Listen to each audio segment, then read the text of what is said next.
In this video, we will learn how to extract genomic DNA from one of these nematodes. We first prepare for washing nematode specimens using distilled water to remove extra dirt that may be attached on the cuticle of a nematode. With the help of a picking tool, which we made earlier using a metallic pin, we pick out one nematode specimen for extractions of its genomic DNA.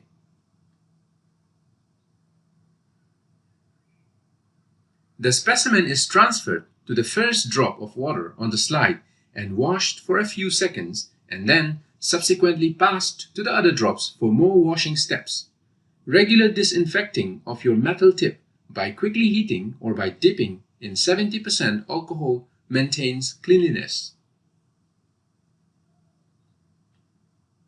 We then prepare PCR tubes with 20 microliter of worm lysis buffer, which we have made in one of our previous videos. After the washing steps, the cuticle of the specimen is punctured using the picking tool. This puncturing of cuticle helps release body content, and the final yield of DNA after extraction step is improved.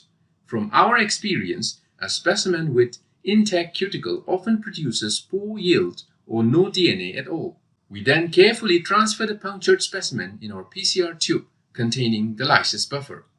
We generally use 20 microliter of our buffer for a nematode of up to 700 micrometer long. However, if you are using a larger nematode specimen, you can try with more amount of the lysis buffer.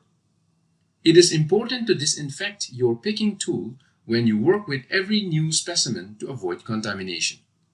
If your specimen is large enough, you could also cut it into different parts for multiple extraction tubes to maximize the success of DNA extraction from that particular specimen.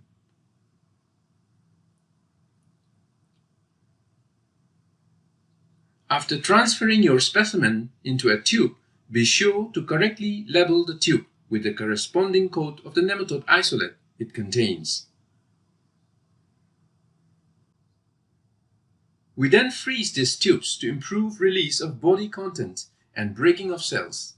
And after this freezing step, we thaw the specimen and add in each tube 1 microliter of proteinase K enzyme.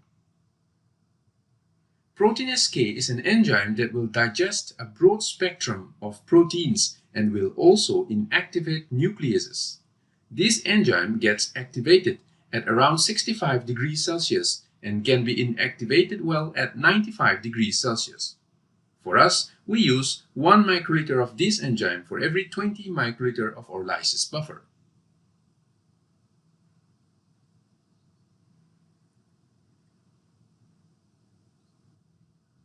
The tubes are finally taken to a thermocycler and run this thermal profiles shown, during which cells get lysed, proteins digested, nucleases inactivated, and DNA finally released from nuclei. Before you use the extracted DNA, make sure you spin down the debris first at around 14,000 RPM for a minute.